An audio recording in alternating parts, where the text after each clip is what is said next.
Be seated, please. Well, I don't mind saying that Luke chapter 6 is one of my favorites in the entire gospel because it is one of those passages, those texts, that is not only clear and unequivocal, but also the depths of meaning to be mined in that chapter are just about without limit. And so I want to talk about that a little bit this morning.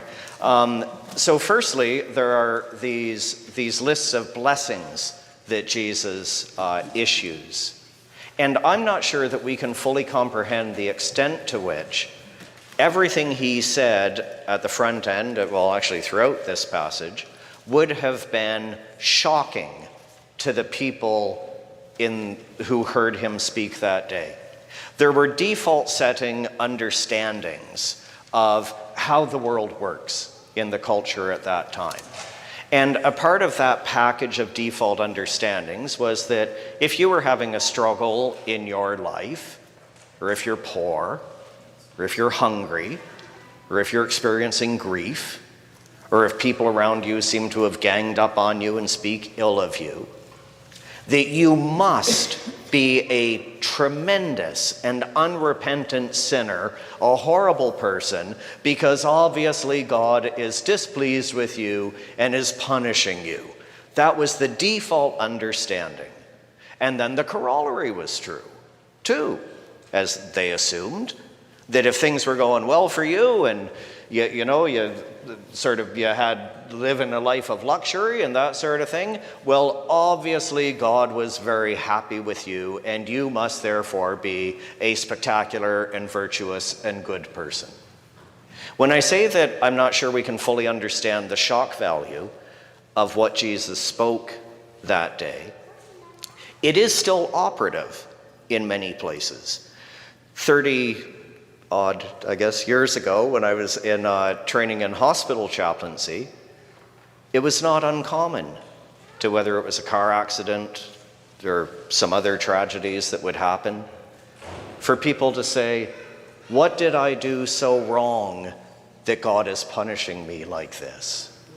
People still seem to have this backdrop understanding of God. And that is not who God is, and that is not how God operates.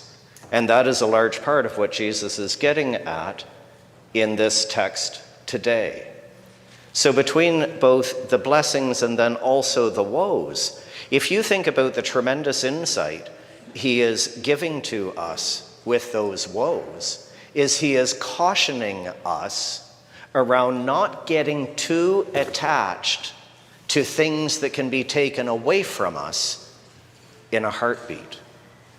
The medieval mystics talked about this in terms of attachment and detachment, that we should foster a spirit within us of detachment for all of those material things in our life, all those things the things that people so regularly can chase after.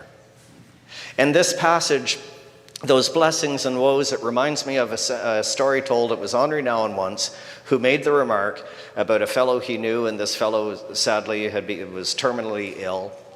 And in a conversation, he mentioned to him that he had spent his whole life climbing the corporate ladder, only to realize at the end of his days that the ladder was leaning against the wrong wall. This is similar to what Jesus says to us in another place of the gospel about what does it profit us if we gain the whole world, but we forfeit our soul. And so these blessings and woes are trying to call us to put our energy and our focus in life into the things that really do matter.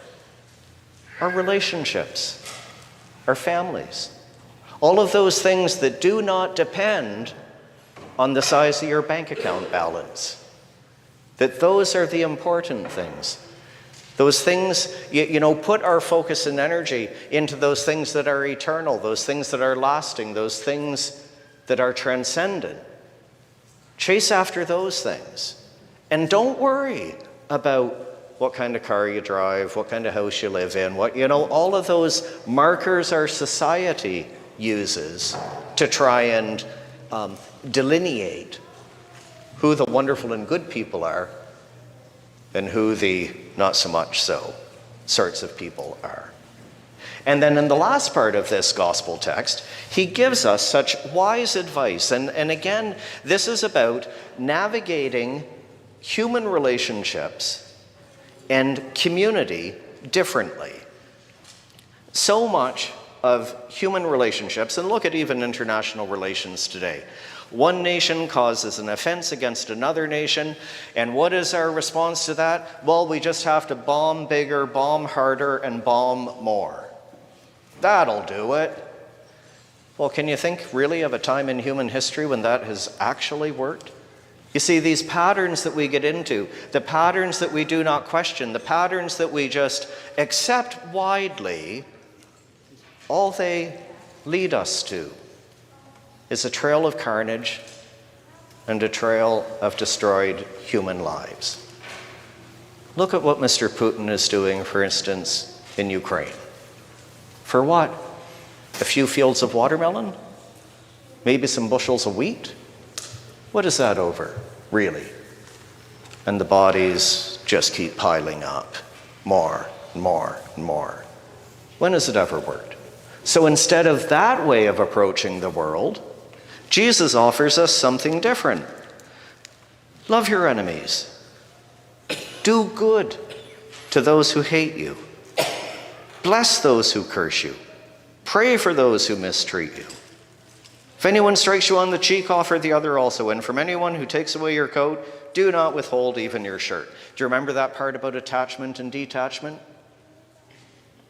If they take your coat, oh, well, here's a shirt I don't really need either. Why not take it? Have it too. Because we're not attached to these things. We are attached and choose to nurture the deeper and higher and more important values than all these little things. Give to everyone who begs from you. If anyone takes away your goods, do not ask for them again. Can you think how freeing a way to live that is? I don't have to scurry about making sure that my door is always locked and nothing is ever missing, and I don't have to worry about all of these little things in my life. How freeing that is to just be detached instead. I've told you a number of years ago, when shortly after the fact that it came to be that it was just the boys and me on our own, and the water heater in the basement blew up, and I had a mess. Just had a terrible mess. The basement was flooded. There were things ruined, and one of my boys said to me in the midst of, while we're trying to clean all this up, like, "Gee, Dad, wouldn't it be nice if something started going in our favor for a chat?" And I said to him, "Are you kidding me?" I said, "We have a roof over our head, and the three of us are together, and tonight at dinner we will have food on our table. What more do we really need? What more do we need?" Jesus says, "Oh, you lose your stuff, someone takes some of your stuff. Don't worry about it. It's not the end of the world. Focus on the things that matter." And then he says to us at the end of this passage, the part that so many people get wrong: do to others as you would have them do to you. It's not about reciprocity in relationships.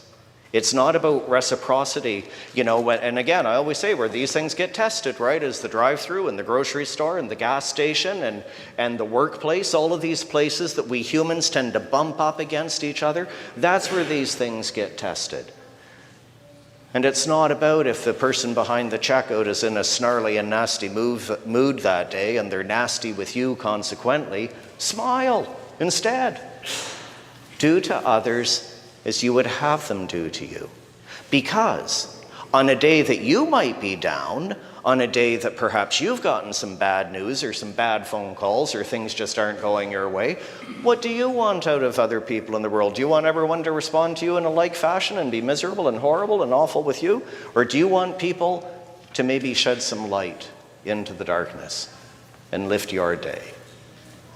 And I love the phrase out of that epistle reading today, which I think is something to us to keep in mind about how we do this. That phrase, a lovely little phrase about with the eyes of your heart enlightened.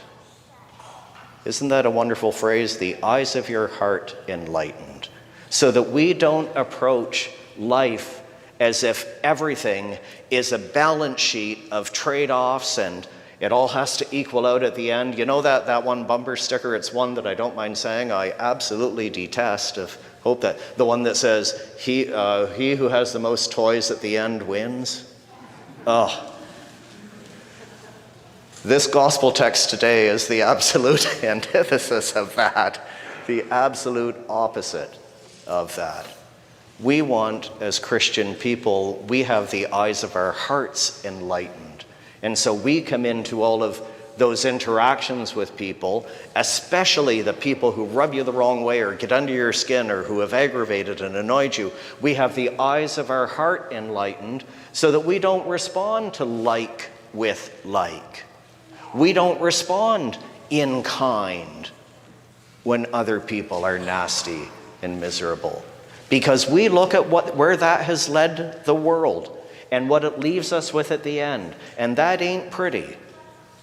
We have a different view, a different approach. The teachings of Jesus are about building people up, encouraging one another. There's too much awfulness and darkness in the world today. We need more voices of light and peace and peaceableness.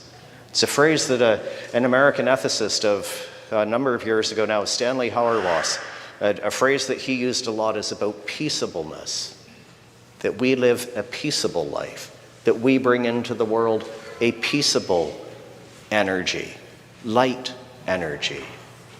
So this gospel text, as I say, there's just so much in it. The depths of this text, I could go on and on and on for hours about this text, because the depths of richness that are in it for us to benefit us in our lives and benefit our world. Do unto others as you would have them do to you. Not how they treat you, not what you're experiencing, but as you would have them do to you. Your dream. Because when we are in touch with our dream for how the world should be, we are in touch with God's dream for how the world should be. When I look around at the world and the news, I'm not sure that what a lot of what's going on in the world, I don't think that's in accordance with God's dream.